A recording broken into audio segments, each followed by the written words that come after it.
Swamp Ninja, Swamp Ninja, Swamp. Woo, that was that jam back in the day. Welcome back to the Angry Man Podcast with Jason and Greg. I might be doing this one solo today because I didn't even know if I was going to be able to make it. Man, the Mother's Day reservations are a bitch. We got there at 2:15 and we didn't get seated until 3:15, and our food didn't come out until like 4:15. And my wife was like, yo, just go ahead and go because I know you got the show. I swallowed my food in like about 7-8 minutes, and I left them there, and my daughter covered the bill for Mother's Day. So, yeah, man, dude, it was like, it's crazy, man. But yeah, man, we in the building, back in the building. So we ready to go. Let's kick it off. We got 24 people in the building, but we only got 7 likes, man. Make sure you smash the like button. If for anything else, but for the fact that I swallowed my whole meal in 7 to 8 minutes to make sure I got here for a 5 o'clock show, smash the like button, man, so people can find this content. All right. Before we jump into it also, let me give love to the people that support the channel. Rock Dog Interactive. If you need anything relative to website design, logo design, make sure you reach out to Rock Dog Interactive. And then Nadaj Vodka, www.nadajvodka.com. I got a bottle of Nadaj Vodka back there. The best tasting vodka you can imagine, African-American owned with that Kiwi taste. So make sure you go check out Nadaj Vodka, support African-American business. All right, man. So let's jump into it. I don't have a whole lot of topics today, but I wanted to make sure that we caught up with y'all today. Boxing has been slow since 2 weekend ago, whatever it was. So, but we did have a couple of videos that we did this past week, and I wanted us to talk about them. And so we gonna jump into it. So the first thing that we had here on deck is Mr. Shakur Stevenson. Now, Shakur is an interesting guy. Before I even do that, let me go ahead, because I see some color in the chat. Pork Chop hit us with the $1.99. Jason, unreliable ass. Ooh, hey, listen. Jason is he's reliable. You know what I'm saying? Jay's reliable. It's just that you always know that, I'm going to be here. I'm just super reliable. Jason's reliable. I'm ultra reliable. That's all. That's all it is, But yeah, let's go ahead and jump into this first topic. Mr. Shakur Stevenson doing Shakur Stevenson things. And I saw here for boxing talking about where Greg's hating ass at. I'm not a hater, brother. I'm not a hater. If you feel that I'm a hater, though, I'll let you have that, but I'm not a hater. But we got Mr. Shakur Stevenson doing Mr. Shakur Stevenson type things. I just realized that Pork Chop is actually ASVP TV. I didn't even realize you could change your name like that. But so Shakur Stevenson doing Shakur Stevenson things. Now let me start off. Let me preface my comments by saying this. And this is for all of you who believe that somehow I'm a hater. So I want to make sure that I preface my comments. I do not believe that Shakur Stevenson is afraid to face Gervonta Davis. I do not believe Gervonta Davis is afraid to face Shakur Stevenson. I do believe that the business of boxing is the primary reason why Shakur Stevenson has not faced Gervonta Davis yet. I do believe that business of boxing is on the side of Shakur Stevenson. I do believe that. I do believe that Shakur Stevenson is interested in grabbing a few bags before he faces Gervonta Davis. Why? Because those bags are easy to get, and in the event that he faces Gervonta Davis, which is part of the reason why I believe he said this, the bag may not be as big for him. Now, Shakur Stevenson went on the Breakfast Club here recently. He made a couple of different comments. I guess we could talk about all of them here. He talked about, number one, that Star Night Greg is not a hater, just an educated narcissist. Hey, we're what? I don't think you guys know what the definition of a narcissist is. If you did, you wouldn't think I was one. But let's go ahead and move on beyond that. He said a couple of things. The first thing he said was that with his brittle hands, he has some of the most brittle hands we've seen in the sport of boxing. And the fact that he has absolutely no power at 135 pounds, not at least the power that I would deem power that would actually hurt someone. He believes that he can hurt Gervonta Davis because Lamont Roach was able to hurt him. That's one thing. So let's address that. Shakur Stevenson and Lamont Roach have completely different styles. Shakur Stevenson is an individual that doesn't typically punch unless the coast is 100% clear. He's not going to punch unless he knows for certain you are not going to punch. And when you fight in that manner, typically most of the punches that you throw, an opponent can see. What Lamont Roach was doing was taking risk and punching in between Gervonta Davis's punches. When you do that, you can also catch the opponent with maybe something that they don't see coming. And when you do that, punches hurt worse. We've talked about this in the past, and I know all you guys follow the sport of boxing, and therefore you're familiar with this concept. So the fact that Lamont Roach was punching in between the combinations of Gervonta Davis would lead him to have greater success in terms of maybe stunning Gervonta Davis in a way that Shakur Stevenson wouldn't. But beyond that, Shakur Stevenson has completely brittle hands. And I saw somebody talking about Floyd Mayweather's hand and saying that Floyd has very brittle hands and it didn't stop Floyd. Well, actually it did. Number one, we didn't see as many knockouts from Floyd as Floyd progressed through his career. But number two, Floyd was actually a puncher at 35. Floyd was a puncher at 30 and 35. Shakur has not been deemed a puncher at 30 or 35. So making a comparison, I don't know why we continuously make comparisons of Terence Crawford to Floyd Mayweather, Shakur Stevenson to Floyd Mayweather. They are not Floyd Mayweather. They're not Floyd. They're really good fighters, but they're not Floyd. So that's number one. Number two, in the topic that is at hand right now, relative to Shakur Stevenson, Shakur made the comment that Gervonta Davis should come on over and sign with Turki Alalshikh. Now, why would he want him to do that? So that they can go ahead and make this money.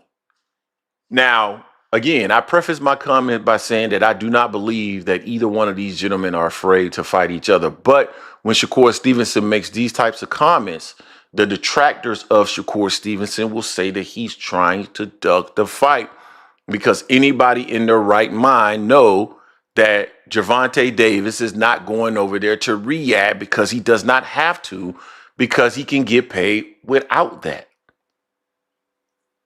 Which is going to lead us to a video tomorrow, because there's this topic that's rolling around in my mind. But just like David Benavidez kind of suggested, and Gervonta Davis has suggested in the past relative to Devin Haney, he may not get a fair shake over there at Riyadh season. So why would he go over there when he can make all the money he needs to make over here in the States? So when Shakur makes those types of statements, again, his detractors will say that he's ducking the fight. But I don't think that's the reason why he's making that statement. The reason why he's making that statement is because he can make a ton of money that he wouldn't ordinarily make with Gervonta Davis, because a Gervonta Davis fight will be predicated on how much money each one of those fighters are going to bring to the table, right? With a Turki Alalshikh fight, It doesn't matter if you put asses in seats or not. He doesn't know about the sport, so he'll pay you whatever. And that's what Shakur is looking for. Shakur is looking for a big bag to get that. Let's say, I'm just throwing this out there. I don't know what the fight would really generate, but let's just say Shakur was, just based off what the fight would really generate, Shakur is supposed to get $8 million, right? Shakur might get 30 messing with Turki Alalshikh because he doesn't know what he's doing. Yeah, I said it. So I think that's the real premise behind why he's actually calling for Gervonta Davis to go sign with Turki Alalshikh. So they can basically go over there and, what Floyd used to say, rob the bank.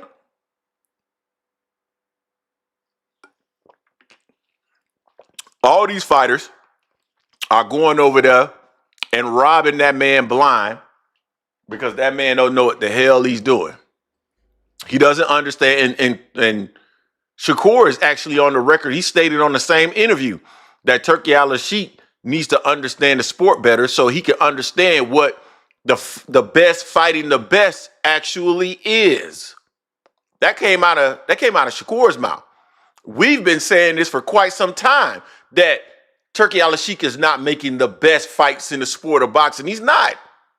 He's not. And now Shakur Stevenson is on the record stating that he's not, that he doesn't really understand the sport. But we all know that, but certain people don't want to admit it. And we just need to admit what reality is. The guy's throwing a shit ton of money to a bunch of fighters that don't really want to fight, and they're waiting for the next bag, the next opportunity to rob him blind for a paycheck. And I believe that we're going to see the same thing on September 12th because we got another African American fighter and a fighter of Latino descent that all they're after. Matter of fact, they're the ones that were in the thumbnail. All they're after is a bag too. I saw Terence Crawford. Now he's selling Mexican gear. Oh man, get out of here, Crawford. Nobody's buying. You ain't got a Mexican fan alive. All right, Pork Chop, aka ASVP TV, just hit us with another $1.99. Some would say Lamont didn't get a fair shake. Where is this coming from? We not talking about this, man. You need to find something else to do, brother. That's not the topic today. That's not the topic right now. What are you talking about? I see you, Mr. Too Rich. I respect the belts. Hey, let me get some shout outs to some people that are in the chat right now. Cause I forgot to do that. I gotta give some love to my boy All Things. I think I already gave some love to my boy Here for Boxing. Cause he called me out as soon as he came into the chat. Just like a buster. I see my boy Ryan Prince is in the building. Cornelius Burnett in the building. Of course, Pork Chop, Starry Night is in the building. Chris Kane, Paid in Full, Desmond Johnson, Slogan 1, Dixon 918. That's all I see right now in the building. I've never seen this name before. At least I don't remember. Yakub Majahib. I don't ever recall you in the chat before, but welcome. Dragonfly Jones, my guy AS Meeks 39 is in the building. Long time follower of the channel. 26 Boxing is in the building. Tony Yayo in the building. Yeah. So like I said, Turki Alalshikh is not making the best fights in the sport of boxing. I'm glad that some of y'all are recognizing that we need to start calling all of that out at this point. And I think we'll make the sport better once we do that at the end of the day, right? My opinion. Poor Chop just hit us with the $1.99. You said people feel that Tank wouldn't get a fair shake with Turkey. Same could be said with what happened to Lamont. No, we're over here in the States, brother. What are you talking about? Lamont Roach is with PBC. How is it that Lamont Roach wouldn't have gotten a fair shake? We talking apples and oranges, brother. Stop it. Stop it. And who blocked you? What are you talking about? You blocked. I don't know what you're talking about. You're not blocked. What are you talking about?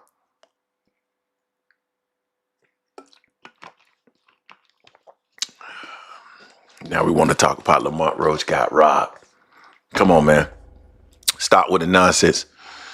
Stop with the nonsense. Lamont Roach didn't get robbed. It was a close fight. He got a draw. It was a close fight. We all know it was a close fight. Stop with the robbery talk, man. You talking nonsense. You talking nonsense. As usual, we're here for boxing. That's what you do, though. You like to talk nonsense. But it's all good, my brother. It's all good. But at the end of the day, I can't wait to see what's going to happen with Shakur Stevenson and William Zepeda. I see Shakur trying to build this fight up into something that people are going to be interested in. Kudos to him. I think Zepeda is going to get chopped up because I think Shakur is going to go into defensive mode and William Zepeda is going to punch, and Shakur is not going to punch until there's an opening. And eventually Zepeda will probably get tired. Shakur punch when he's not punching, and we'll see what ends up happening. But of course, I'll be tuning in as always because that's what true boxing fans do. All right. So before we go to the next topic, we got 80 people in the building, but we only got 26 likes. We need to go ahead and get these likes up, man. Get the likes up, fam. This is why Jason said he don't even like to do the lives no more. Jason told me, man, I don't really like to do the lives no more, man, because they don't really support us like that. He said he go to all the other channels and they lives.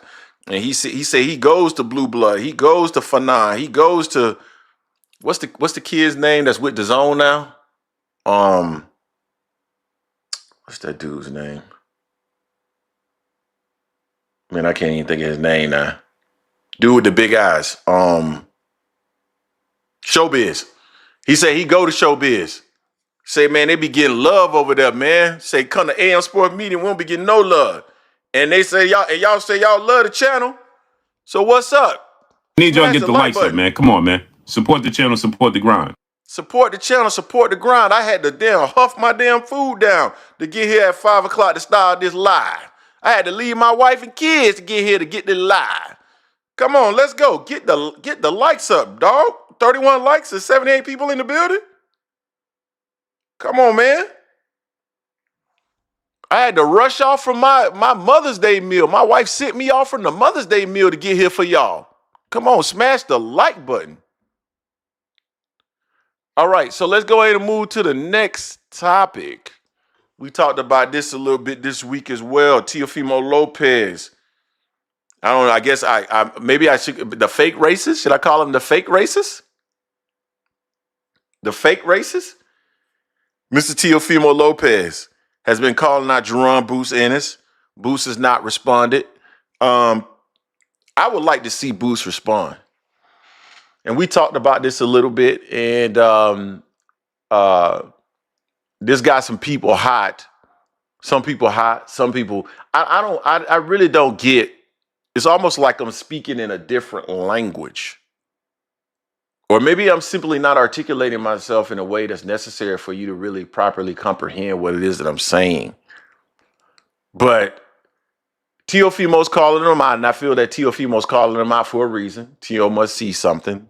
And I think what Teo feels that he sees is the fact that Boots has struggled in the past with movement. And I am on record stating in a video that we did this week and last week that I believe that Teofimo Lopez will give Jaron Boots Ennis some problems in the early rounds. Now, for whatever reason, there are certain people that are processing this and interpreting this as me saying that Teo is winning rounds and or beating Jaron Ennis in the first half of the fight. Literally, I did not say that.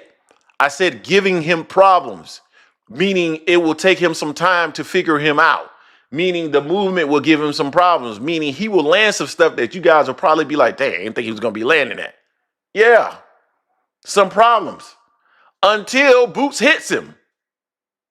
Why is that such a top?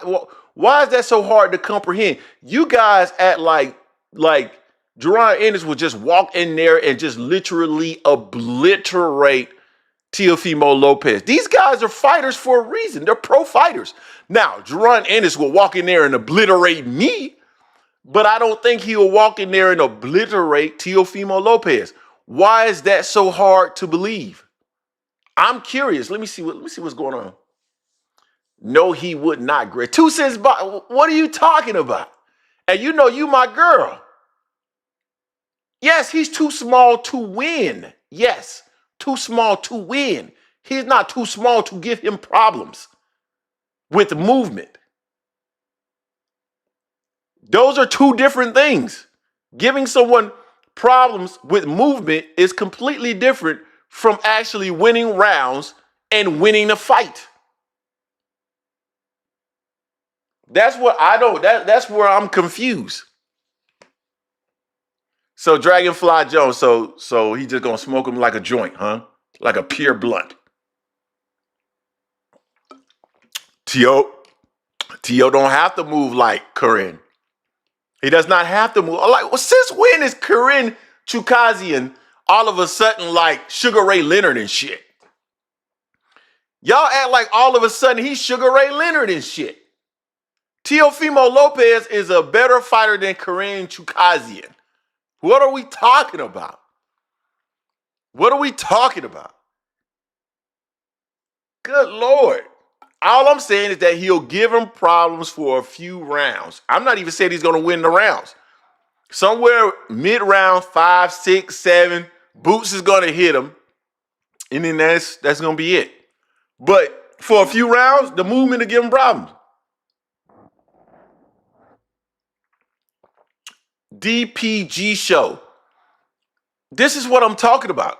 Not at one point did I say Teo would beat Boots. What the fuck? Oh my goodness, man. Y'all wildin', bruh. Y'all wildin'. Teo is gonna go up and he gonna fight Boots. I truly believe that. I appreciate you, Courtney Middlebrook. He gonna give him problem for a few rounds. I'm not saying he ain't gonna win. He not gonna win. I don't think he got a chance of winning.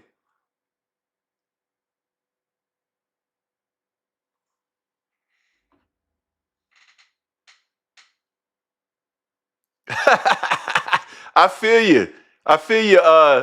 Yakub. I hope I'm saying your name right. I'm shitty with names. It takes me a while to pronounce names. Look. Everybody know I got love for Boots. I think Boots is a tremendous fighter. But man, people think Boots is a tank. Pork Chop just hit us with the $1.99 again. I give Teo a chance to win. Okay. I don't give Teo much of a chance to win, but I do give him a chance to give him problems at the beginning of the fight. I do.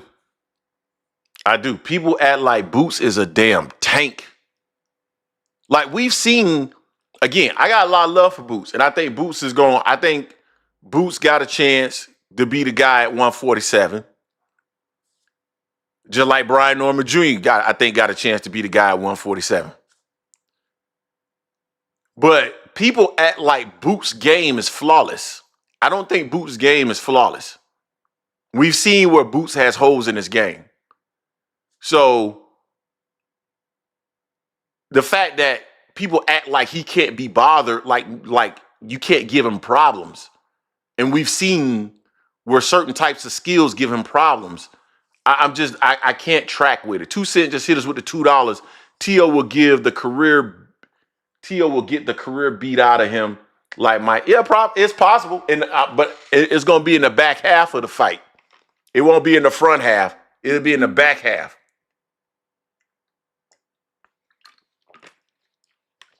That's all I'm saying. It'll be in the back half, not the front half.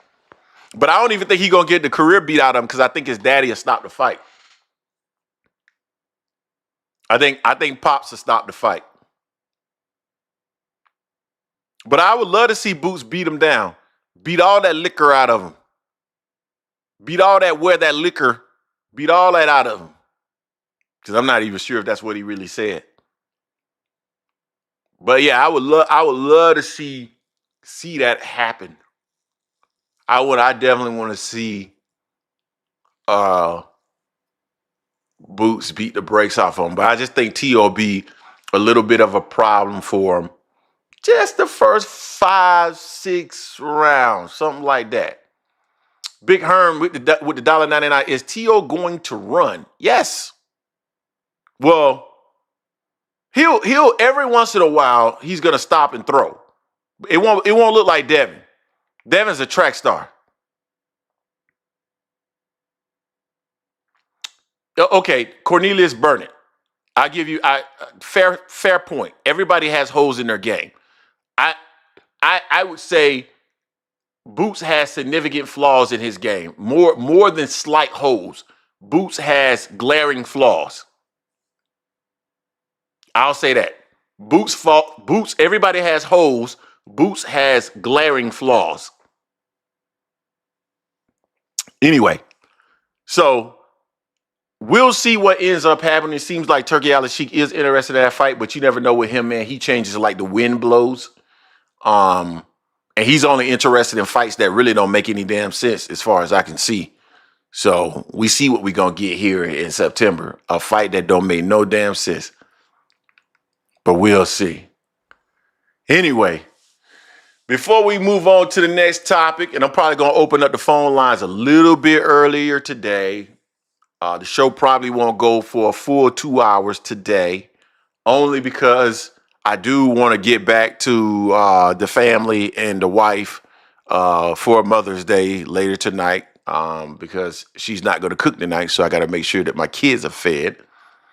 But I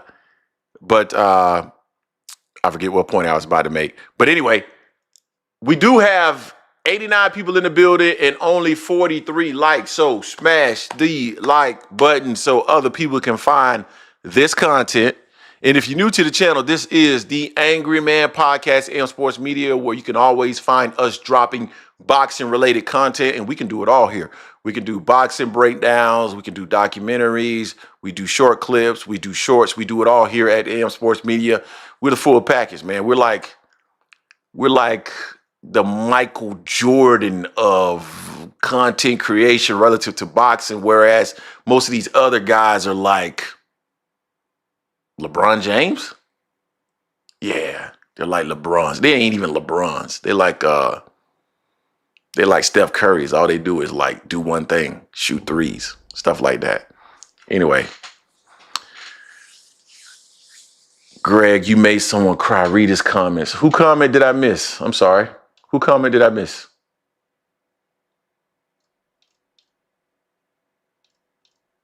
I'm sorry. Who comment did I miss?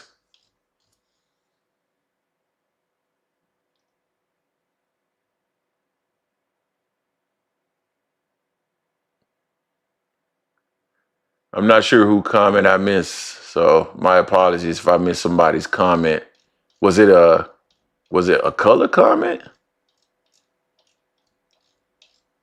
I thought I caught all them, but if I did, I thought I caught all those. But all right, so let's go ahead and move to the next topic, which is Bivol. And we're going to talk about Dangs. Who is Dangs? Damn, buddy, barely read comments. Like unsub Deuce. Dude, are you serious?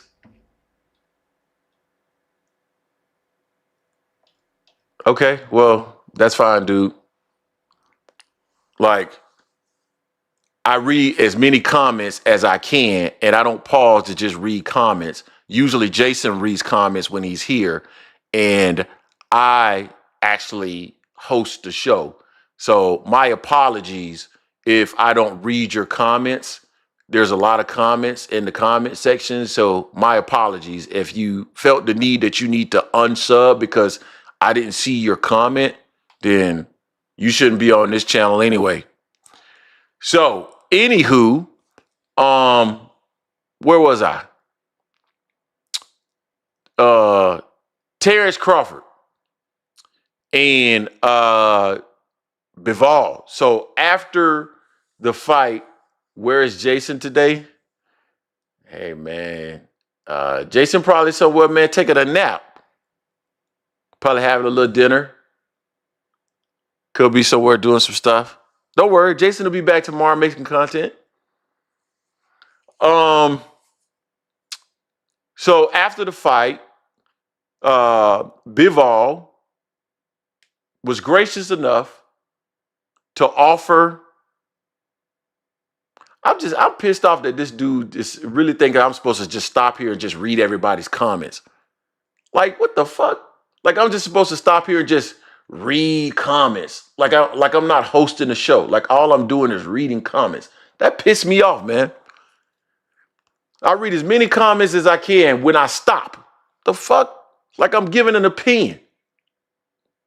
Anyway, so Bivol, after the show or after the fight, was gracious enough to offer up a blueprint to Terence Crawford in terms of how he could possibly beat Canelo Alvarez. And he said and stated that this is really the only way to beat Canelo Alvarez. And I thought that was interesting. And, you know, Terence Crawford probably should listen to all the information that he can possibly get in regards to how he can beat Canelo Alvarez. But what I thought was interesting is what he stated in regards to how you beat Canelo Alvarez, which is you got to keep punching. You got to constantly be punching. That's number one. And then number two, you got to come into the fight understanding and knowing that you're not afraid of what Canelo Alvarez brings into the fight. You can't be psyched out by Canelo Alvarez before you even get into the ring. And I thought that was critical and important because I thought that showed up and materialized in the School fight. I thought it materialized in the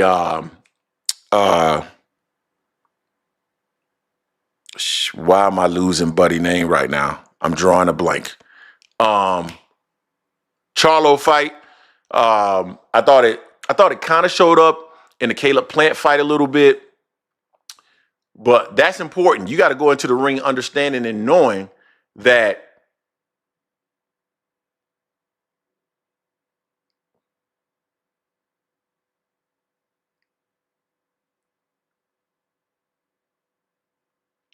man, Starry Night is I guess I think you're high.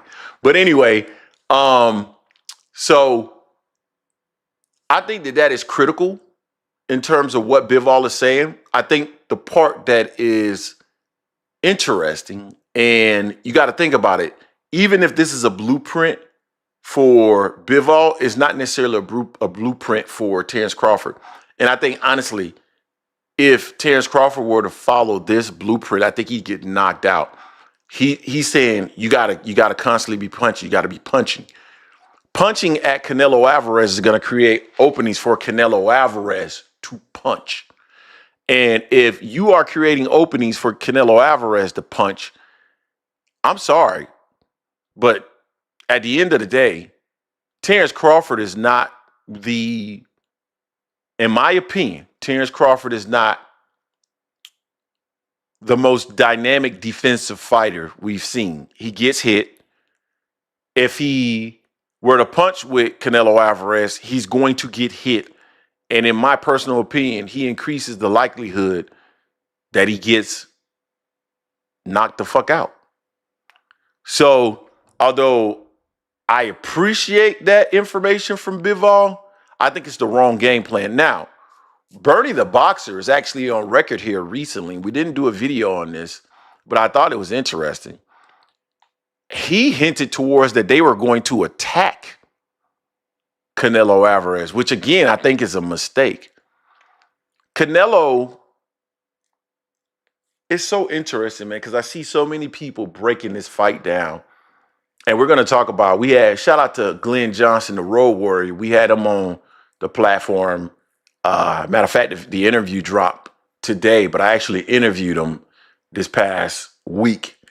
And he has something interesting to say. We're going to talk about this in the next segment, but there's so many people that break down this fight. And I've been looking across social media. I've been looking across YouTube, and I see people who are quote unquote experts at breaking down fights, and they talk about when Canelo throws from the backhand, and when he does this, and I'm like, man, Canelo's not going to do any of these things that you guys are talking about when he's fighting Terence Crawford. Canelo is going to walk to Crawford. He's not going to throw from his backhand. He's going to walk to Crawford, and that's when he's going to throw. I think Crawford's best chance is going to be to get off his offense and try to get Canelo to open up, get just out of range and try to counter and then move. My opinion. It'll limit the amount of movement that he'll have to execute. He'll look offensive, and I think it'll give him his best shot to win, in my opinion. But I think Canelo game plan, because he doesn't, if you look at Canelo, he doesn't open up that much until he closes ground. Like, unlike Errol, and what I think is going to be so much different from Errol is Errol opens up from distance, trying to jab to get on the inside and all that other stuff. Man, Canelo doesn't really do that. Canelo is this until he gets on the inside and then he throws. And Terence Crawford is his most lethal when you're opening up and giving him chances to counter you. So I think, and Canelo can actually counter too. So if Terence just starts to throw, especially for a counterpuncher who's used to just sitting back and waiting, man, if he does that, I just see Canelo landing. And if Canelo starts to walk to him and can start to move Crawford and bully him around a little bit, I just think it's going to be a tough night for Crawford. But there's so many people now that are starting to lean towards Crawford. I saw Breadman on the interview leaning towards Crawford. We'll talk about this in the next installment, but Glenn Johnson leaning towards Terence Crawford. I saw somebody else talk. I saw Tim Bradley talking about Canelo Alvarez can't catch a chicken. I'm starting to see things shift towards Terence Crawford. So, I mean, we start talking about the measurables of Terence Crawford. I mean, hell, he bigger. Crawford said he's bigger. He's taller. He got the measurables. I mean, should we not be saying that Terence Crawford is the maybe Canelo Alvarez is the underdog? Is that not fair? Yeah, Bozy talking about Terence Crawford now too. Maybe Canelo Alvarez is the underdog. Is that fair? Two said what? I'm just saying. Let these guys tell it. I mean, maybe Terence Crawford is the favorite. Right? Bud buddies. Am I wrong? Terence Crawford is the favorite? Help me understand, bud buddies.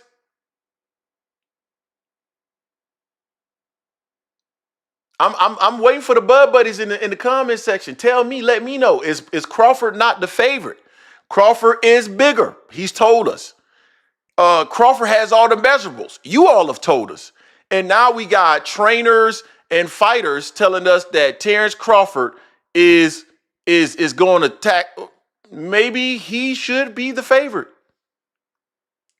No, pork chop. No. Bud's the favorite. ASB, yeah, you got Bud. He's the favorite, right? He gonna box the shit out of him, right? I'm just saying. I want to know. Cause if he doesn't, I swear I'm gonna be playing funeral music the next morning. I'm gonna start the show with funeral music. It's gonna sound like we at a funeral. And I'm gonna come in with I'm gonna have a pastor attire on.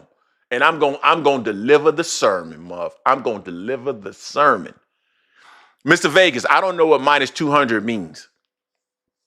I don't know, because I don't really bet a lot, so I don't know what that means.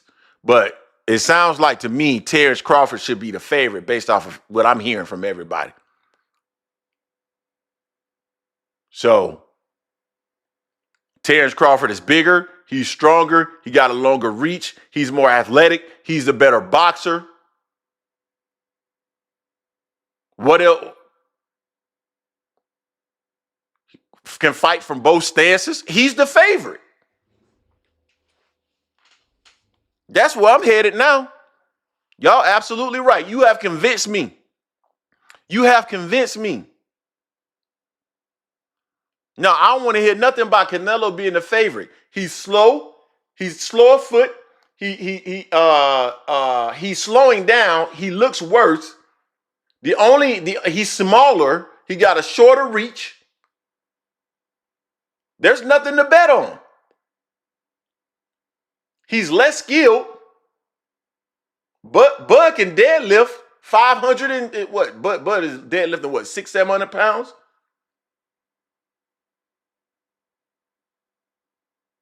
So Crawford is the favorite. Damn, y'all didn't convince me. Crawford is the favorite. So now when I start to do videos talking about Crawford is clearly the favorite, and if he loses, that damages his legacy because he should win this fight at 168 pounds. No one can say a damn thing. He is bigger. He is faster. He is more skilled. He has all the measurables. He is two-time undisputed. He can fight from two stances. He is more athletic. He has every tool to win. So if he loses, he did all those tomato cans that he fought. That means that was actually a real thing. Is that not a fair statement?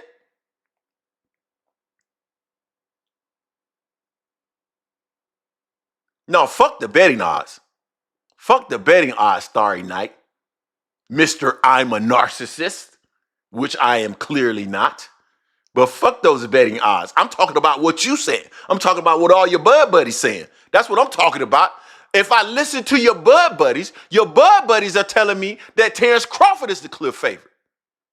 That's what I'm hearing, bud buddies. No, I don't want to hear shit about betting odds. I'm talking about bud buddies. Bud buddies come on my channel and tell me that Crawford is faster. Crawford says he's bigger. You tell me he's more skilled. He got all the measurables. He's more athletic. He's better looking. He's a better father. He's a better citizen. What else? What else am I missing? So clearly, Canelo is in over his head. Terence Crawford lose, his legacy is impacted because he has every advantage going into this fight. Now, let's go to Glenn Johnson. Shout out to Glenn Johnson. I am very appreciative of Glenn Johnson joining the channel. His story in terms of the transition that he's making to a trainer out of Miami, Florida is magnificent. So I'm very appreciative of that. My Jamaican brother, I don't know if many of you guys know this, but I am part Jamaican. My daddy is 100% Jamaican. My mother is of American descent, if you will. So very, very appreciative of him joining the show. And he's doing some great things down there training. And he was gracious with his time to give us some predictions. And we're definitely going to have him back on the platform again. Talk a little bit about Roy Jones and how he knew he was going to do what he did to Roy Jones. And the rematch never happened for whatever reason. I don't know if he beat Tarver as well. That was another blow for me. Tarver is out of Orlando, Florida. I'm from Orlando as well. So Glenn Johnson has been some excitement for me from his heritage as well as some disappointment as well. So shout out to him. But he made an interesting comment relative to narcissists tend to do lots of talking and very little listening. Fuck, man. Dude, Starry Night, all I'm going to say is this, my brother. Narcissists tend to not A narcissist wouldn't do a lot of the things that I do, my brother. You don't know me personally. I get that makes you feel good to say that, and that's fine. If you want to feel that I'm a narcissist, that's cool. But you don't know me personally to make a judgment about what I am, and that I am not. And anybody on here that has had any kind of personal interaction with me would tell you that that's not true. I'm an intelligent asshole. Narcissist, I am not. So we had Glenn Johnson on the show, and he made an interesting comment in regards to Terence Crawford, and that I found it was interesting because he felt that if Canelo fought the same fight that he fought against Skull, that Terence Crawford would beat him and beat him badly. Basically was saying that he would pick him apart. Now, some people said that my video was clickbait, which I didn't understand because that's where the comment ended. That's where he ended his conversation about Terence Crawford, and we moved on. And it wasn't clickbait because that's literally what he said in the video. So I didn't understand it. It didn't make any sense. But I found it to be interesting because, again, so many people are holding on to this notion, and I think we have recency bias, and we compare certain performances, and I just personally, I think you got to see how they match up, and I just don't see it in terms of how they match up, in my opinion, styles. But at the same time, many of you guys have convinced me now that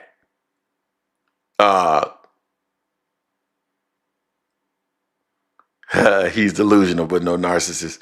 But many of you, I'm not delusional either. I just realized you just said that, Mr. Vegas. And Mr. Vegas, I can't wait to see Texas go down in the fucking dirt this year and see you cry again.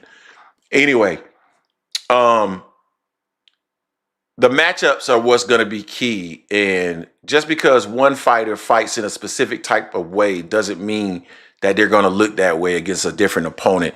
Specifically, Skull, who was much taller than Crawford. And I just think will be able to fight in a way that Terence Crawford will not be able to fight, considering he's 37 years old and will be adding significant weight. But it's interesting. I personally can't wait to see the fight. To see how it ends up playing out. And, a lot of people are going to come here to either say, I told you so, or a lot of people are going to avoid this channel, because they don't want to hear what I have to say. So it's cool. I can't wait to have that discussion. You were right, Mr. Vegas. I shouldn't have given it legs, and I'm going to start ignoring it. So here is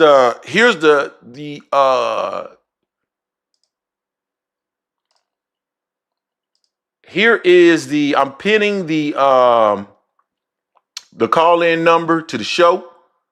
So phone lines are open, and I'm just waiting for folks to call in. Those are all the topics that I had, and we are just going to chop it up for the rest of the time that I'm here. So let's see what we got here. I'm going to go read through these comment section because whoever Danes was, he was crying because I didn't read through everybody's comments. So let's see where I miss.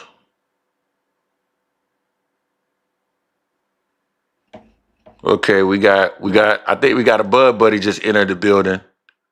We got a Bud Buddy in here. Bud Buddy, how are you, sir?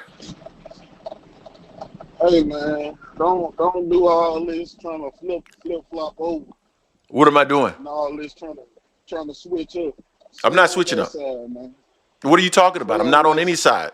You have convinced me. No. You got Canelo Alvarez. FSU. Favorite. You need to put your money on Canelo. Hey, hold on, real quick. Gregory Quattlebaum is in the building. He's here with a $2. What's good, Greg? Have not been here for a while. Appreciate you, my brother. Thank you. No. You have convinced me that now Terence Crawford is the favorite. I'm leaning towards what you're saying. Thank you, my brother. Thank you for showing me the light. No gambling site with a right mind gonna put him as the favorite. That's why I'm waiting till the bets come in on Canelo, man. We about to win a big bag come September. Because the Mars ain't doing nothing but going up. So if you're gonna bet on Canelo, now's the time. No, I'm betting on Terence Crawford. Greg, I'm betting can I on. ask you one thing? Yeah. What's up, Walt? So you're saying all this stuff, right?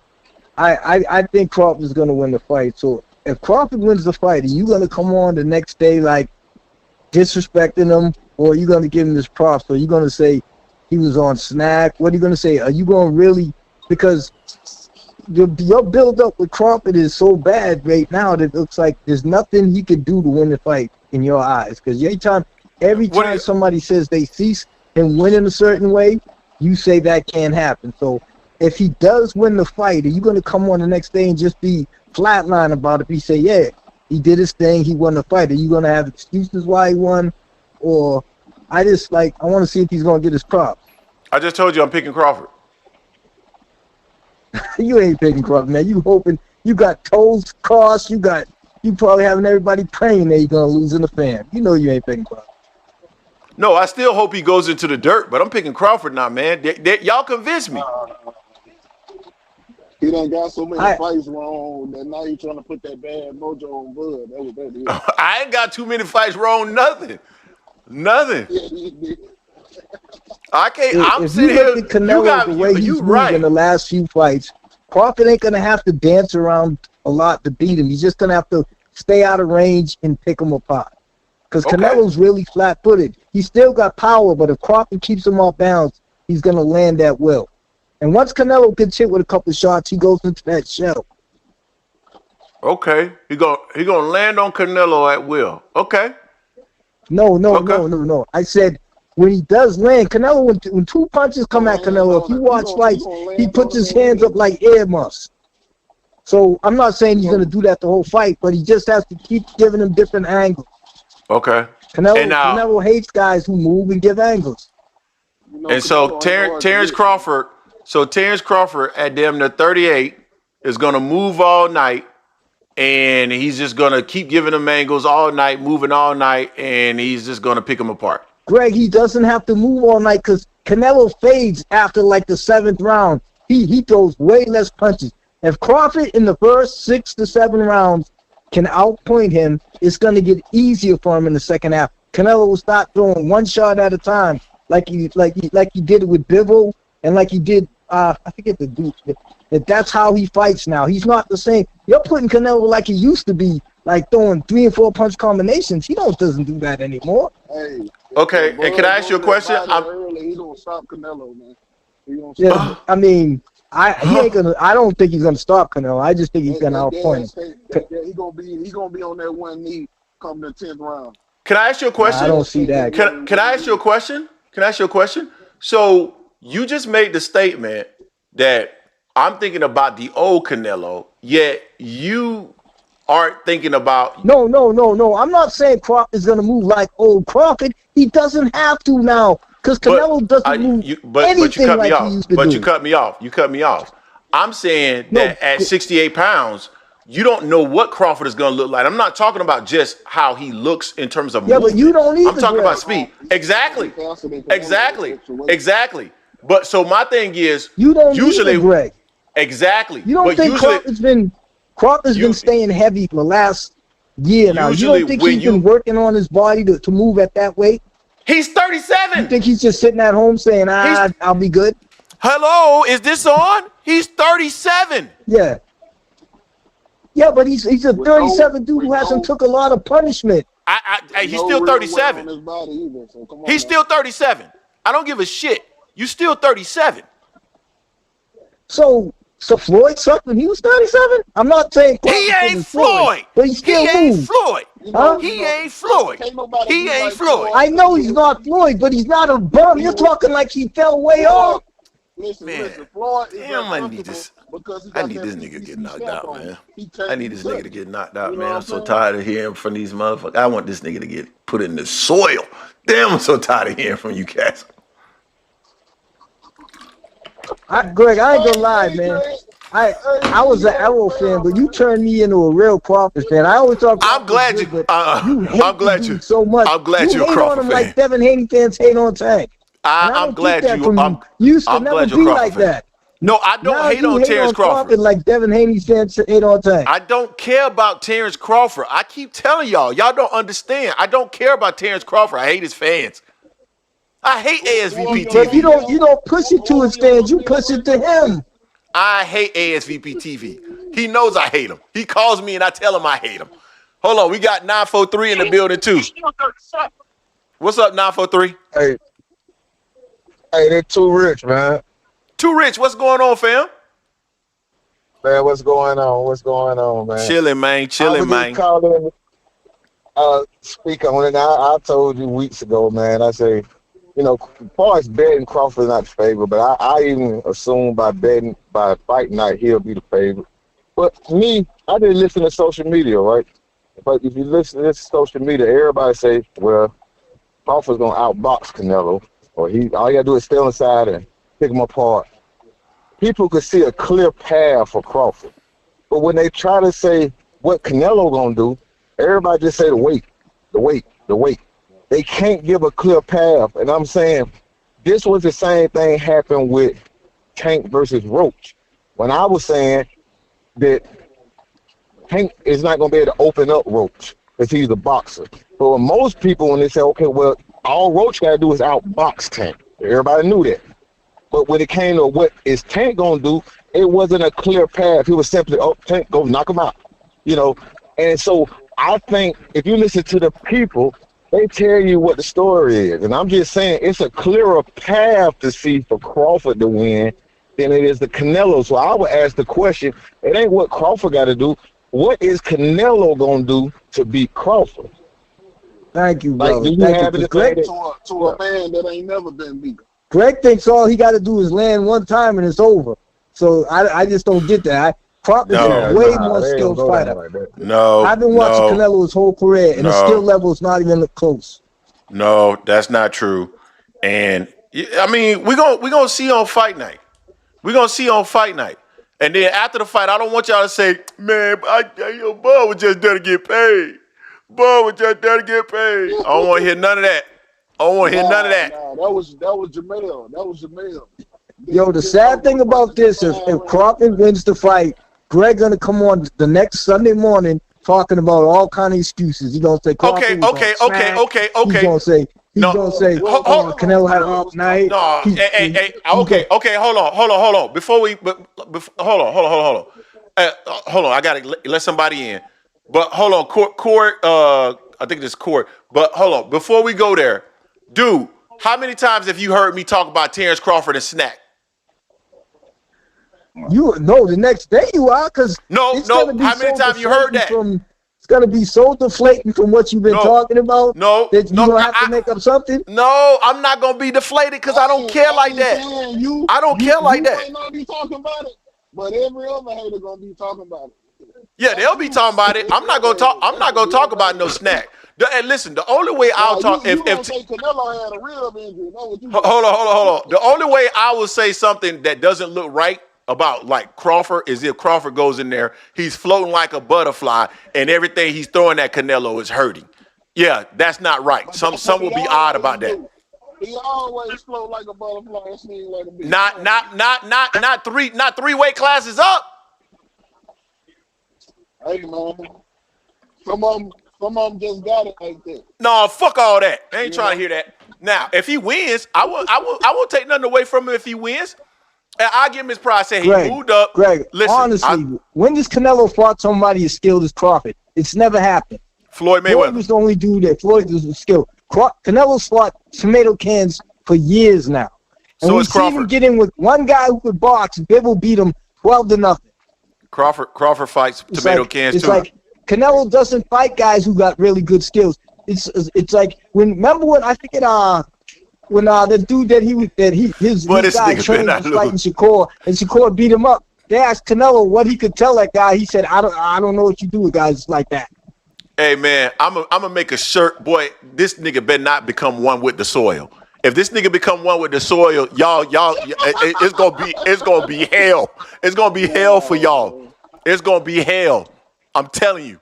I'm Listen. telling you. Hey, I Greg. just want you to. I What's just going want you to on? get your popcorn ready, man. I don't want you to get up to go to the bathroom or nothing. I want you to be locked in. Cause If when he that nigga does go it, I get. Super Saiyan in that ring, Greg. I don't want to hear nothing. If he Yo, does it, I'm gonna Greg tell gonna hit you. every church in his No, city that no, week. He no, gonna no, no, pray no, no, everywhere. no, no. He gonna Listen, get listen, doused with holy water. He gonna listen. be Hold on, praying. real quick, Cause if he, real quick, you real know, quick, and then I'm gonna give it to 313, Corey. But all I'm gonna say is, if he wins the next day, all I'm gonna say is he should have won because you guys told me that he had every advantage going into the fight. Corey, what's going on, man? What you got? It's Courtney. It's Courtney, Greg. What's up, bro? Oh, my bad. It says Uh, Corey on the yeah, ID. My bad though. that's all right. It's supposed to be Courtney. We kicked it before, and I'm me. not saying he has every advantage. I just think he's a better fighter. I got you. Let Courtney Courtney get off. Go ahead. All right. Few things back. I remember I called in. You should remember me, man. Me and you had a bud conversation, man, online. A long one, man. We kicked it hard, and we agreed to disagree, Mm-hmm. But on this occasion, I disagree with you on a couple things. You my man's too. Just shout out to you, man. I appreciate you, fam. And but first, man. I disagree with you on you said that guys are starting to now switch over and say they riding with Bud when the guys that you named, they was riding with Bud from day one. I'm talking about before the fight even got announced. Breadman was saying, I think Crawford can beat him. Mm-hmm. Bosey said, I think Crawford can beat him.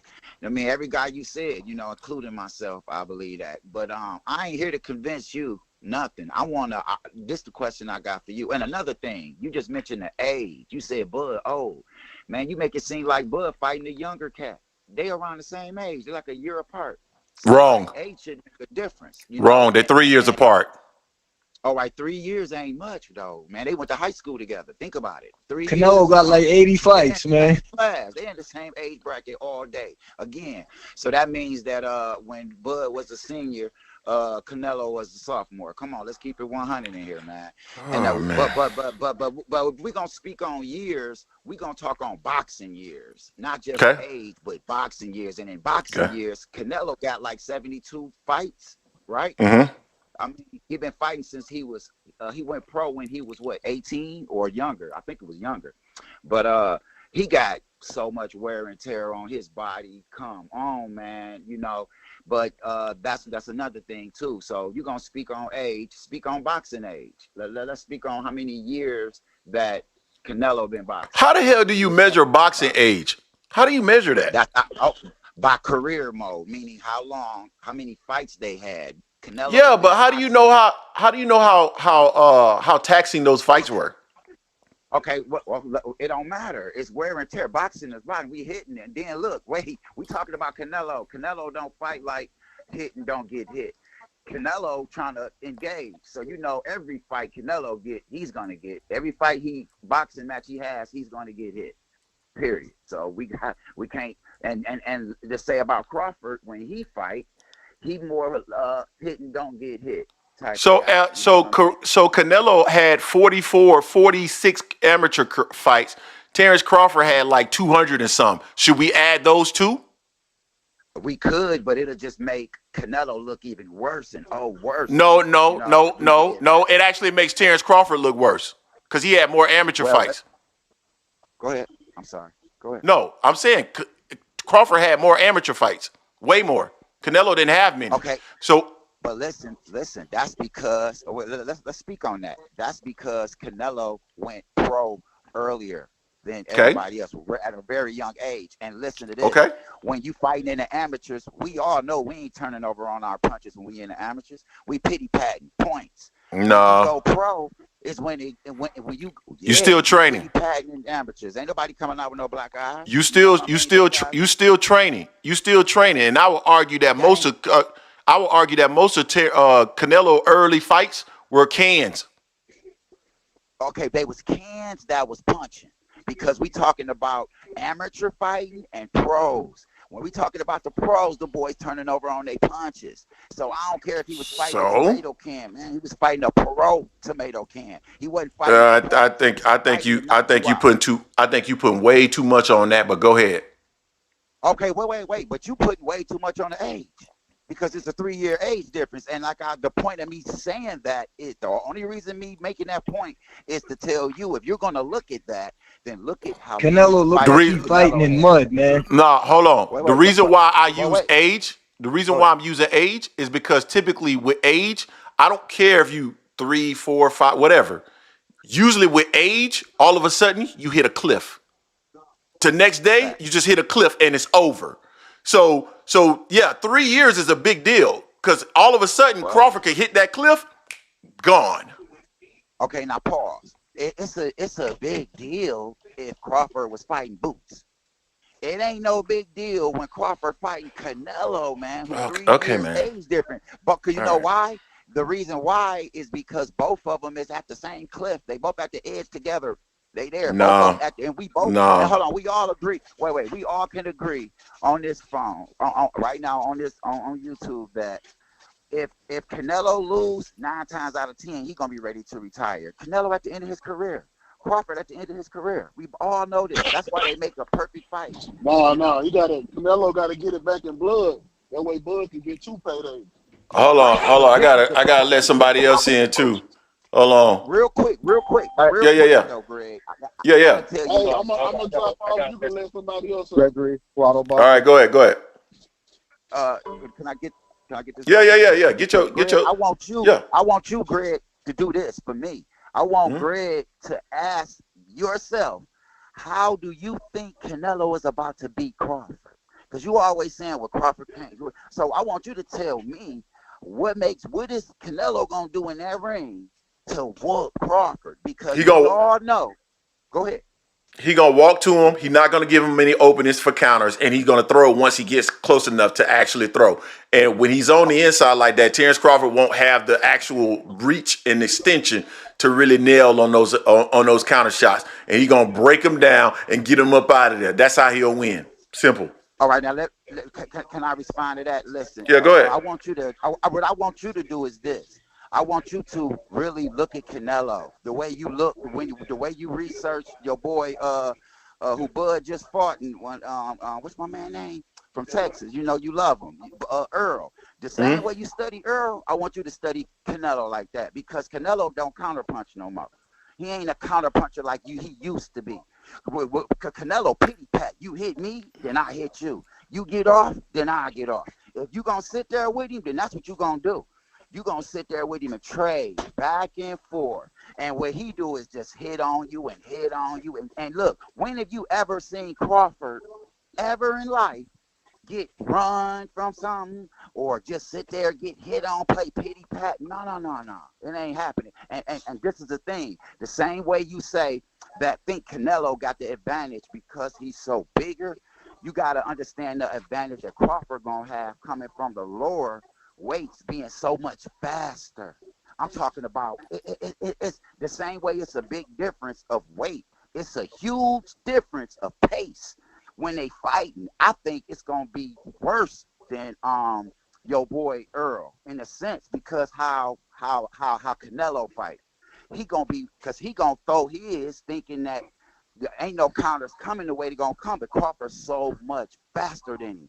You know, he fighting big fellas, way slower. I'm talking about it's a big jump of pace, of quickness when you going up to 68. You pushing the light heavyweight. Them boys swinging slow. And Canelo ain't a counterpuncher no more. He's not a counterpuncher like he used to be. So you can get that out you. Stop saying that. He used to be, but not no more. He walking guys down. Go ahead. We'll see. I want you to do study Canelo. I have. Gregory Quarterbomb, what's going on, fam? How you doing, Greg? Doing well. Listen, as you know, I'm a big Bud fan, but I'm not making a prediction just yet. Because what I look at before anybody gets in the ring, I look at how totally they are prepared. What are they doing to prepare for this fight? Just like I looked at Bud with how he prepares. If he's doing all of the things that he has done previously, for a big fight.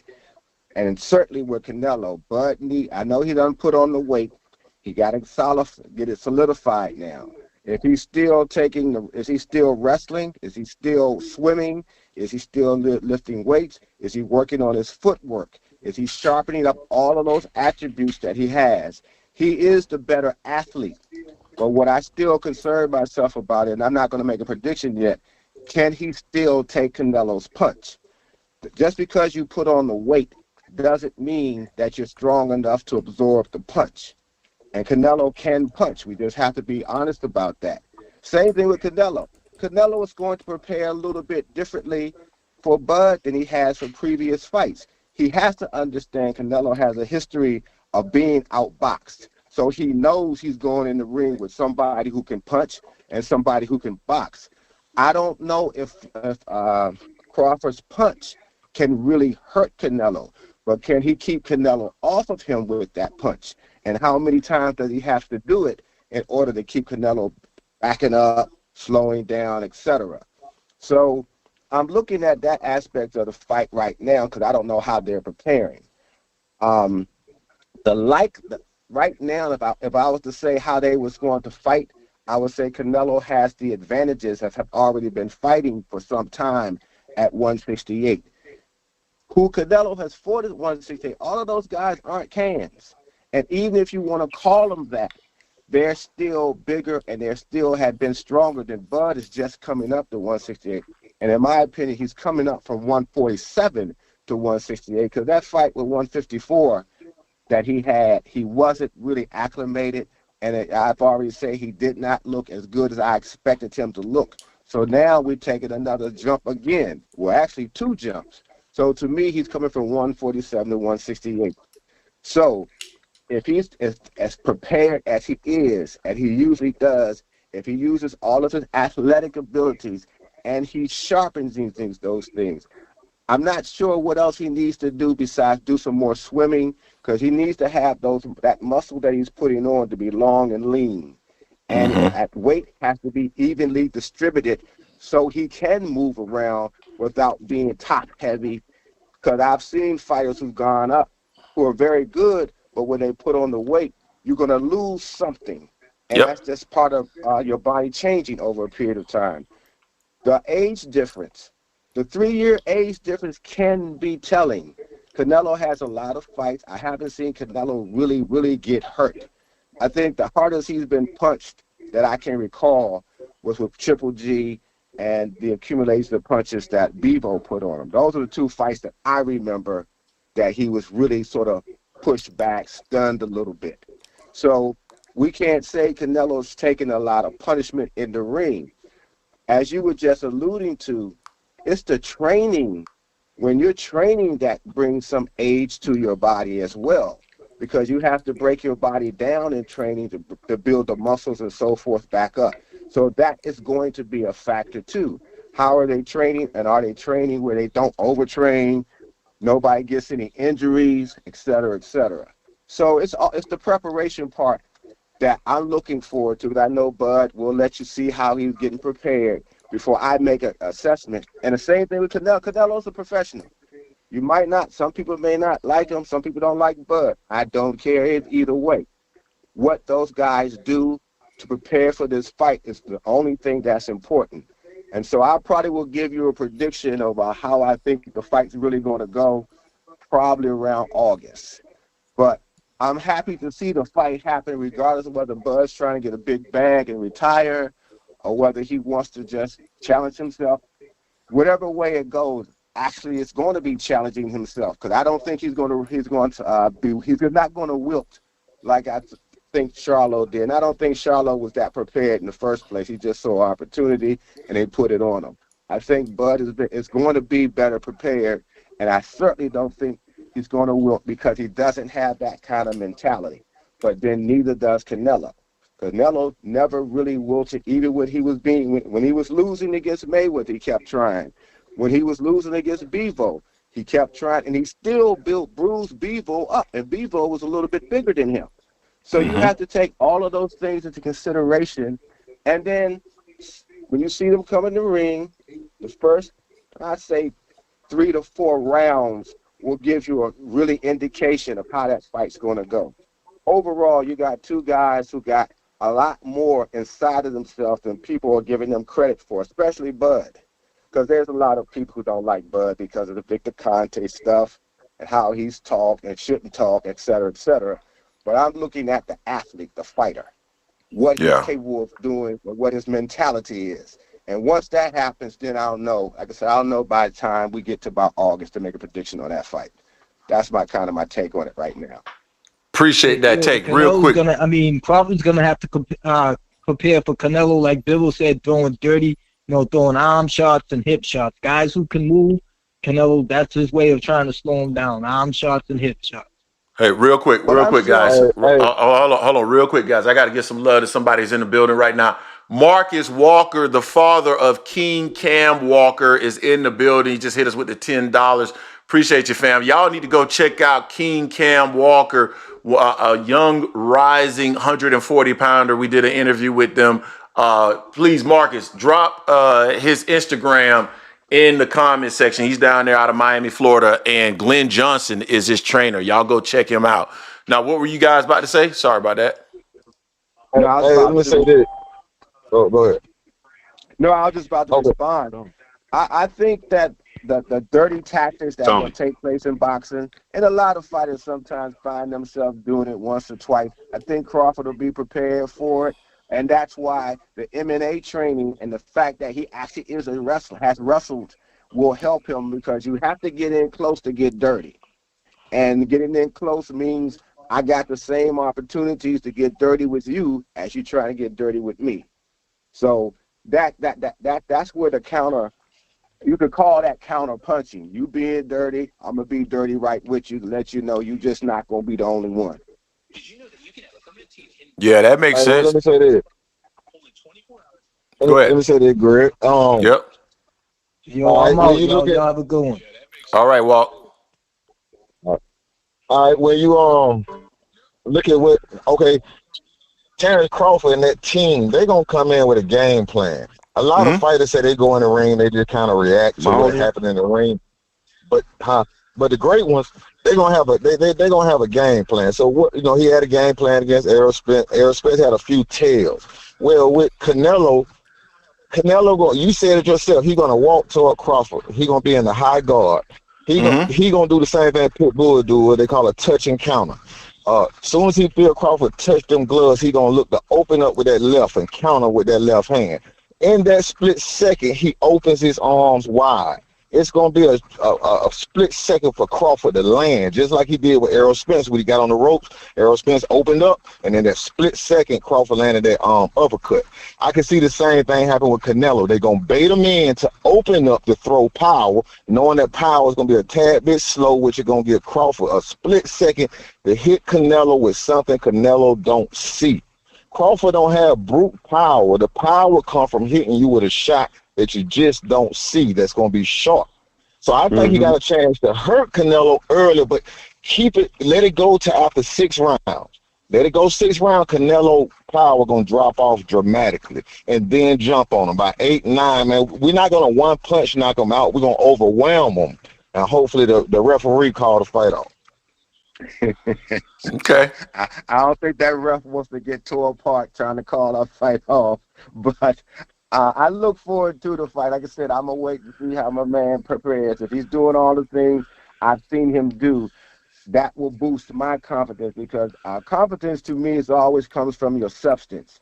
We can talk and we can be Crawford fans or anybody else's fans, but I like to see what the substance of what you're going to do is. And right now it's not even judging from his previous fights. It's judging how well prepared he is for the one he's about to face. Hey, let's let 206 get a comment out. 206, let's get 206 in. What's up, 206?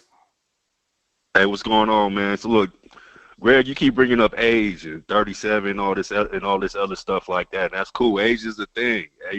But one thing people are forgetting about Bud Crawford, he don't drink, he don't smoke, and he don't use drugs or none of that shit. So that's gonna be a factor in the fight. Canelo be drinking all the time, tequila, shots. He a real big drinker. You can see it in just the way he moves now. He don't really move like he used to move. You know what I'm saying? He flat-footed and all that shit. So Canelo might have the power advantage. That's true. But people always forget that Bud is a clean fighter. Not as far as like steroids and shit like that.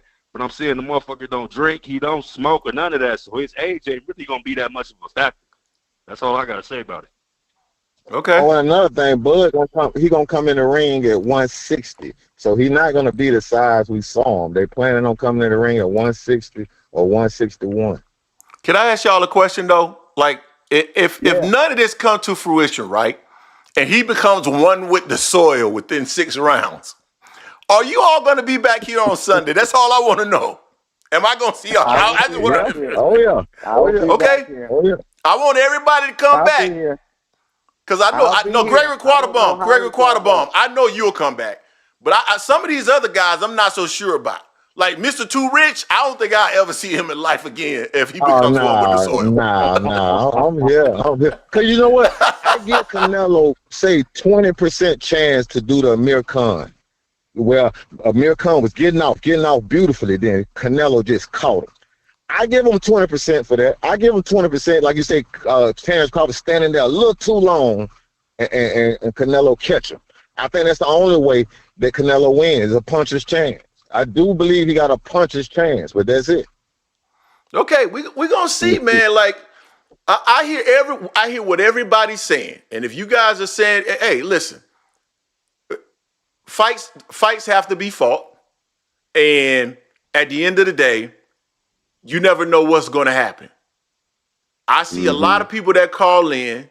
Now, I'm supposed to be the biggest Terence Crawford hater, yet I seem to have more Bud Crawford fans on this channel than every other channel I can find. I don't understand it. I'm the biggest Terence Crawford hater. That's what I don't get. They claim I'm a hater. Go ahead. Did I hear somebody say that Canelo has been doing a lot of drinking lately? Yeah, someone said that. Okay, because now I don't know if that's true or not, but if that's true, that could be a factor as well. That's why I said who you are and how you conduct yourself out of the ring is just as important as who you are in the ring, because as we know, the fight begins at the negotiation table and then in the preparation. And if you got a flaw in one of those two parts, such as drinking, you're doing, and especially when you're a little bit older, you're doing more damage to yourself, because now you also are training when you hurt your body with the alcohol that you're consuming. You're just not going to drink and keep drinking and think you'll just train it away, because the effects of alcohol over a period of time. Yeah, I agree. Away. I mean, that was one of the biggest reasons why Earl was getting. See, what people, and I hate to bring the fight up again, but what people didn't understand was Earl had a history of cutting corners in training, drinking and partying before the Crawford fight actually started coming to fruition. So the damage that he was doing to himself outside of the ring and how he was conducting himself played a real big role, which he finally admitted to later on. But that was going on for a good little while, but he kept winning, so most Spence fans overlooked it, because you know you can do all kind of crazy stuff, but as long as you was winning, you overlooked all the other stuff that he was doing. But you realize sooner or later you're gonna be in a ring with somebody who's already a better fighter and athlete than you, and you that damaged, so you're gonna get what happened to you. Now I don't know if that's the same thing's happening with Canelo, but if it is, that's gonna be another factor. Yeah, all of those things can be factors. Before I get out of here, I'm going to respond to one of your other topics about Shakur and Tank thing, because I'm one of the people that pick Shakur by stoppage, right? You know, and let me tell you why. I've talked before about it's only two kind of boxers. You got the boxer or the elite boxer, and you got the power puncher or the pressure fighter, right? Now, what I said was that it's almost like the theory of relativity. It doesn't matter who has the power. The power is there. So what happens with the boxer, he's normally the better counterpuncher. So when the power guy comes in with all his power, he's able to catch him with a shot with that guy's body weight and momentum coming forward, which gives off just as much power. Now, Tank hasn't faced Shakur, but Lamont Roach is a boxer. He only got 10 knockouts. He made his bones being a boxer. But we saw it play out. That Lamont Roach seemed to have more power. It wasn't that he got more power. Tank got the power. But Tank's body weight coming over his front feet, Lamont Roach catching with short shots. Lamont Roach was able to assume the power. So I say Shakur is going to hit him with sharper shots than what Lamont Roach hit him with.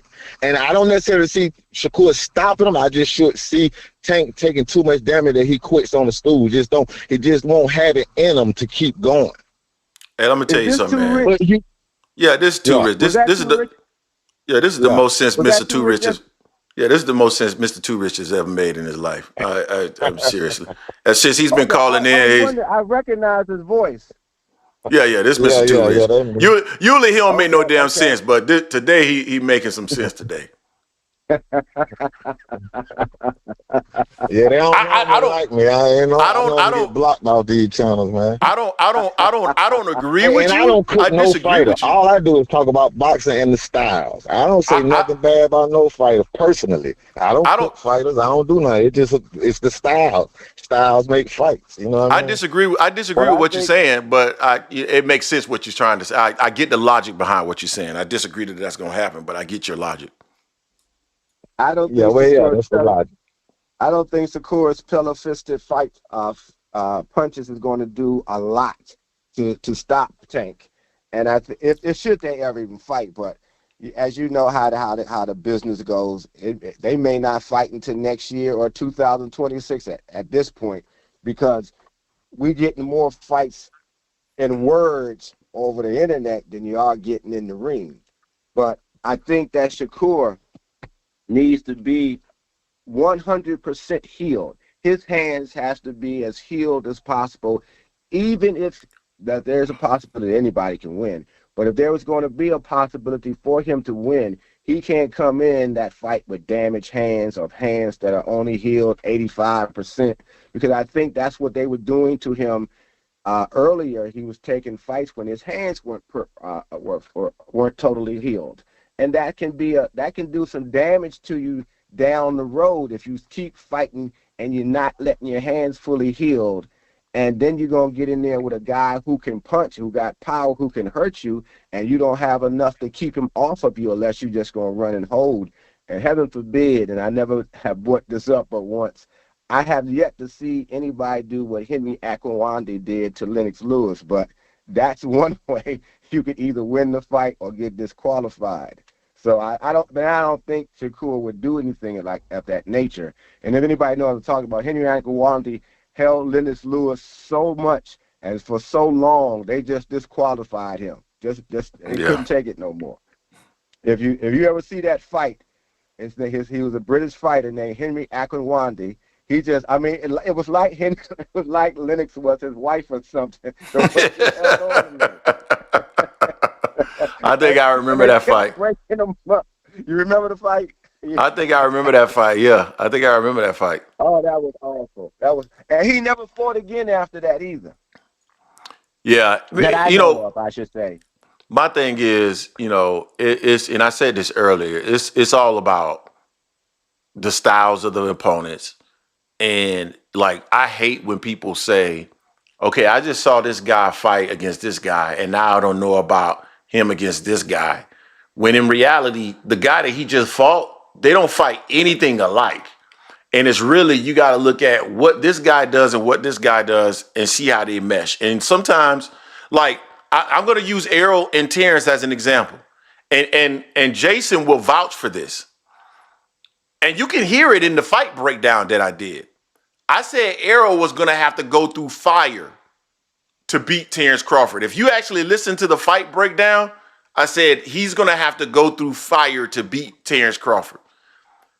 Had I thought that Errol was just going to simply try to constantly box his way into the inside of Terence Crawford, I would have never picked him.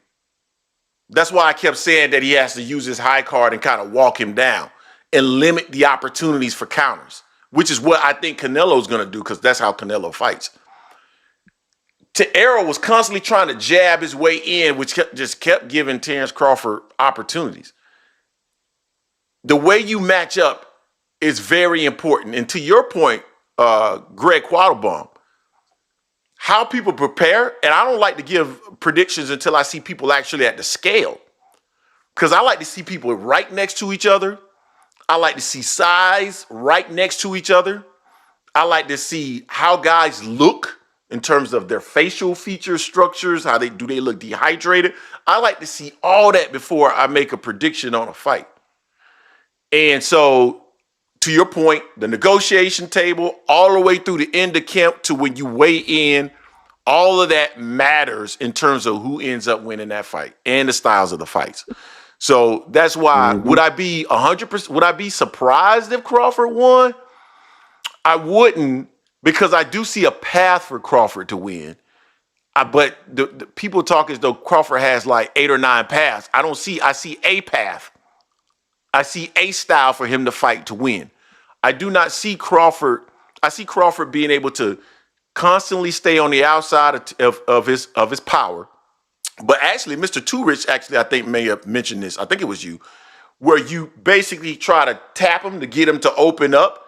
And then you basically try to stay right outside that range when he throws and then come back in with your counter and then move. It limits the amount of movement that you have to do, right? And you keep doing that all night. That's what you try to do to beat him. You don't have to constantly move to do it. You can kind of stay there. Now, the problem is if Canelo just decides that I'm not going to throw until I get on the inside, and then, when you're trying to move, he decides that he's going to throw some at that point, because Canelo can actually change up his game as well. But I see that as a path for him to win. That's why I didn't disagree. I was like, this is the smartest I've seen Mr. Turich sound, because I actually see that as a path. But I see ways that Canelo can win as well, and I don't know what Terence Crawford looks like once he starts to feel. Because I'm gonna tell you something. If Canelo starts to throw and he starts hitting elbows and arms and shoulders, and that shit starts to hurt, that shit starts to accumulate too, even if he's not hitting them. So that's the reason why you got to see how these things just kind of completely play out. That's why I'm glad to see the fight. Like, I don't mind seeing the fight. People think that I'll be upset if Terence Crawford wins. No, I'm not going to come in and say something was wrong with Canelo. I'm just going to build Terence Crawford up to be this monster that should have won in the first place, and then dismiss it as something he should have did in the first place. Either way it goes, I win. I'm a boxing channel. So whether Terence Crawford wins or loses, I win. And I don't know why people don't understand that. If he wins, I win. If he loses, I super duper duper win. So yeah, I truly do. But I would like for him to become one with the soil, and then he could just ride off into the sunset with all the millions of dollars he was able to extort, fleece, whatever term you want to use, from Turki Alalshikh. Ride off into the sunset. AM Sports Media gains 5,000 subscribers because I'm going to shit on them for about probably at least 12 months, because I had to deal with 24 months of Terence Crawford fans coming by our platform to talk about that Errol Spence fight. And then everything is good. We can all become one. We all fans. I love all of y'all, and we can then reconcile, right?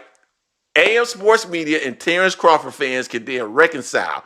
We can become friends, and then we can move on, right? Isn't that right, Mr. Turich? Oh yeah. Hey, but let me say that I think what happens is. Let me just say that last thing. What happens is a lot of people fall in love with the names of who fight. Me, I kind of remove that. I just want to know, is it a boxer? Is it a power puncher? And are they on the same level? And I'm saying if we was to really open our eyes, these guys, we say they pillow fisted, but we never see nobody really walk through their punches. We say they don't have power, but we don't really see that in the ring where people just smash through them and just jump on them. So think about Bivol and Better Be. Better Be was 100% knockout ratio. We saw Bivol just easily nullify that twice. Nullified it. He's supposed to have been pillow fisted. He wasn't knocking shit out.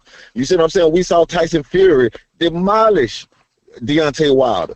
You know what I mean? He was supposed to have been pillow fisted before Deontay Wilder. We saw, Floyd.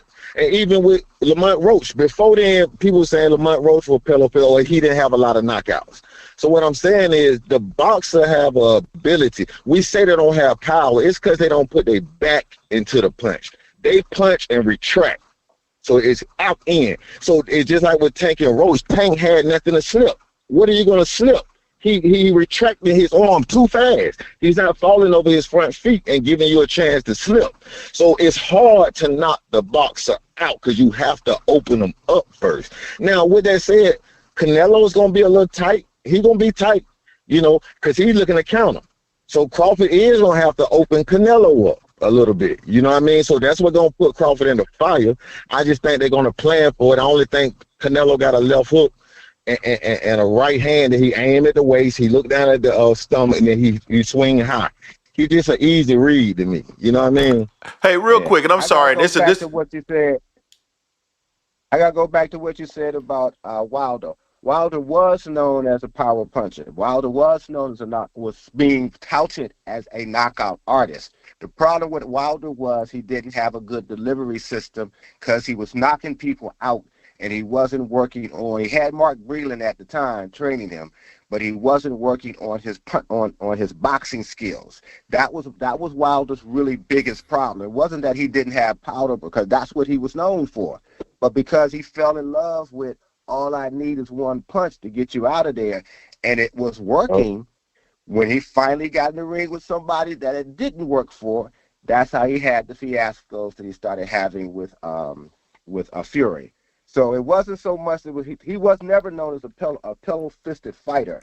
But when I say that about somebody having no power, but they have great skill, you fighting somebody who also has skill and power. So that's a different way in which you got to go about it, which is why in this case, what I believe at least, that Shakur would have to be 100% healed up in his hands, have the mentality that he may be forced to fight and be prepared to do that. And he has never been put in that position because he really hasn't fought anybody who was going to put him in that position yet. That doesn't mean that the guys he fought couldn't have done better. I have no idea whether they could or not. But I will say they did not have that reputation of being able to force a fighter to do something. Shakur has never been in a crisis. So you don't know how he's going to respond to that kind of crisis until he's in the ring with that. I believe that Tank at least would be able to put him in that position, and then we will see. But you need to be prepared for that regardless of whether it happens or not. Yep, I can agree with that. Hey, I just want to one message to folks, and it's about this topic. I had somebody come on to the comment section, and it kind of relates to something that you said too earlier, Mr. Too Rich, that kind of sparked this in my mind, because you mentioned to me that usually when you come around channels like this, you end up getting blocked. And it's a rare occasion when we block someone, but this week I had to block someone because they came onto our platform in the comment section telling people to not comment on our comments, don't like it, don't do this, don't do that. And it was in reference to a Terence Crawford video, because I said that I made a comment, something probably similar to me saying that I would like for him to become one with the soil. And his issue was, Mexicans don't want, no one black knocking out a Mexican, and why am I supporting a Mexican knocking out a black guy? And for me personally, I have never looked at boxing. I know a lot of people do. I have never looked at boxing through the lens of race. I just don't. So I don't process stuff like that. And if you do, that's fine. But know that I don't. And the platform is for people to come in and just talk about it and not be forced to have allegiances based off of race. And then the thing that pisses me off too is that we support so many African-American boxers. There's just so many boxers on here that are African-American that we talk about, because we don't support one. You come on our platform and try to have people boycott our platform. So, just don't, that's just, maybe this is a public service announcement, but don't do that, guys. Like, don't do that. I hate that. Like, I know that, like, what's his face? Dante's Boxing Nation does that. We don't. I don't want to talk about that. He overboard with it. He's overboard. Yeah, like I don't like talking about that, like unless it's necessary. But we don't support. I don't support Crawford. I can't speak for Jason. I don't. I don't dislike Crawford. People have heard me say this. I can't really stand his fans, and so that's the reason why I'm saying what it is that I'm saying. Not all of his fans. I love you, Gregory Quattlebaum, but some of these fans are they're nuts, right? But but um but to sit up here and say that I have to support Terence Crawford, he ain't never been on my platform. He ain't never came and gave us no interview. So why do I need to support him if he don't support us? Come on, Terence Crawford. If you out there, come do an interview. There you go. And then if he came on our platform, I'd be more than happy to support him. But you can't sit up here and tell. And honestly, we are supporting him by talking about him, right? If we talk about him, it's Yeah. good news. But if we weren't talking about him, to me, that's not supporting him, in my opinion. So that's just my own little public service announcement. Don't come and you can't go into anybody's restaurant or store telling people and walk in their store and go and tell all their patrons not to support, don't eat here. You can't do that. That is surefire, get your ass blocked. I'm sorry. If you want to come in and call us a dumbass and we don't know what we talking about and we don't know boxing and we don't know shit, I'm perfectly fine with that. That's fair game. But you can't come in and tell people not to patron our content. That's unacceptable. Is that fair? Does that sound fair, Gregory Quattlebaum? Sounds fair to me. Sounds Yep, very yep, fair to that's me. fair. There are some channels and some I guess content creators who unfortunately are over emotional and maybe don't understand the impact of what they say on their channels when it comes to talking about race and what they think happened and why it happened because this guy was this color, this guy was that color. I'm not a content creator, so I can't get into what y'all should or should not do. I can only voice my opinion. But I think if you're going to talk to boxing fans about boxing, if you're going to try to educate them about boxing, if you're going to get them into the mentality of boxers, you do have to get away from that. Well, the Mexicans don't want to fight the Puerto Ricans and so forth and so on. There's enough of that that's going to be said. But you have the opportunity to get real boxing fans and even casual boxing fans deeper into the sport to understand what drives fighters, what the mentality is, and what it used to be from fighters of old. Because I always say today's fighters are a lot softer, we're going to talk about that part, than fighters before them. But in terms of the thing about race and creed and color and things of that nature, it don't serve nobody. It doesn't serve their channel, in my opinion, any good to talk on that level. I want to see all fighters compete with each other to see who's the best, who has skills that the other one has never seen before, et cetera, et cetera. But all of that other stuff where you start the whole racial strife thing, and I came up during the 60s, so I'm probably older than a lot of the guys that probably are on these podcasts regularly. So I've seen a lot of that kind of thing, and I know it doesn't lead to anything other than more strife. So, I mean, I like it when I hear content creators say, let's keep it on boxing. Let's keep it on that. I'm with Yep. you on that, Greg. Yeah, keep it on the boxing. If there's something that is race related that really needs to get called out, certainly I have no issue with calling it out, and we have. But we don't talk about anything personal. We don't talk about families. We don't talk about arrests. We don't talk about any of that stuff. We keep it boxing, and we support who we support. And um, Terence Crawford just happens to be somebody that is polarizing, at least relative to this channel. And it doesn't have anything to do with Mexican or black or anything else. I don't really care about any of that stuff. Virgil Ortiz is one of my favorite fighters. And so I'm probably going to be riding with him versus pretty much most fighters because he's one of my favorite fighters. Doesn't have anything to do with race. He's just one of my favorite fighters. Period. So I don't look at it through that lens. And it's so for me. I know boxing has always been that way, and that's okay if you do. But don't come on the platform trying to force us to do that. That's my only gripe. My only gripe. All right. Hey, well, let me ask you this. So with my boxer and power puncher philosophy, right? The only way to beat the boxer, right?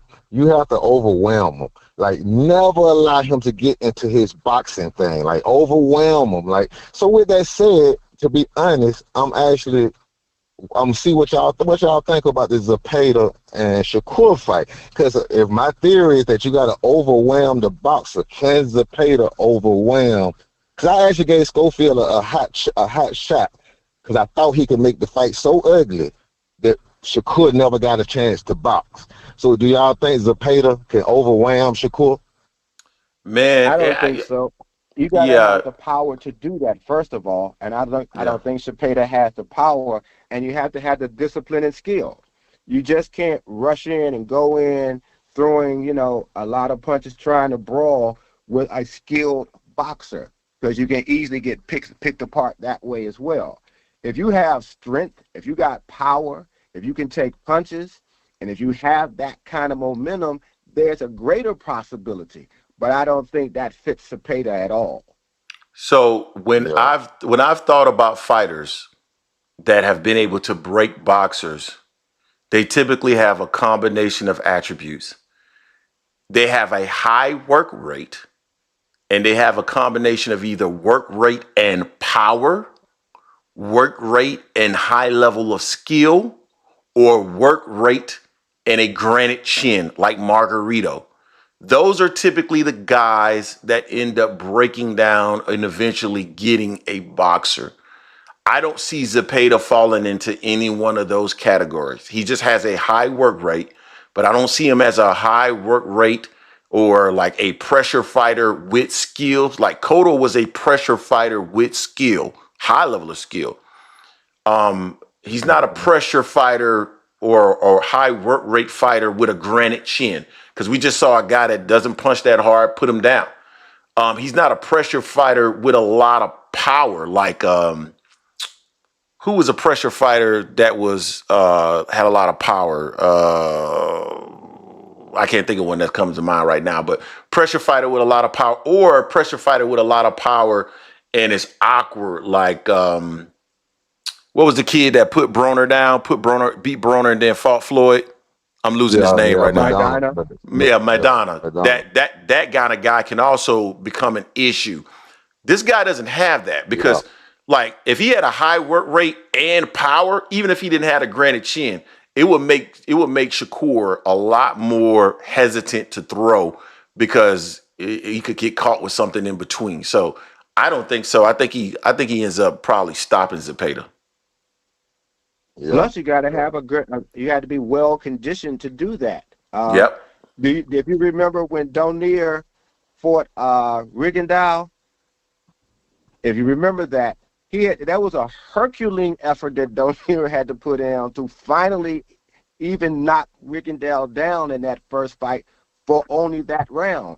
And I thought he was somewhat spent after Rigondeaux got up because of the degree of effort that had to be put in. So if you're going to go after somebody like that, you got to have to be well conditioned, have that energy, have that strength, have the skill that you're speaking about. And yes, you do have to have a chin because you are going to risk getting hit a great deal more if that's the way you're going to fight. And again, like I just said, I don't think Cepeda fits that bill at all. I don't either. Yeah.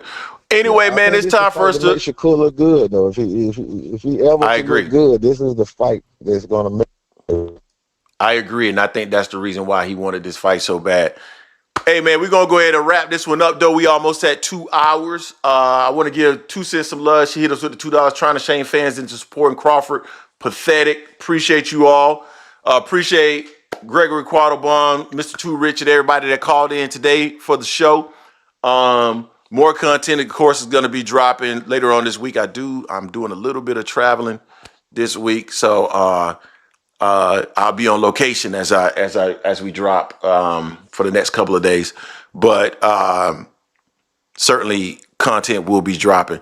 So appreciate everybody for calling in. Happy Mother's Day to all the mothers out there, and if you are married, happy Mother's Day to your wives or your children, what have you. Appreciate you all for joining us, and we'll see you this upcoming week. Until next time. Okay. Peace. Okay, All Greg. right. All right, later.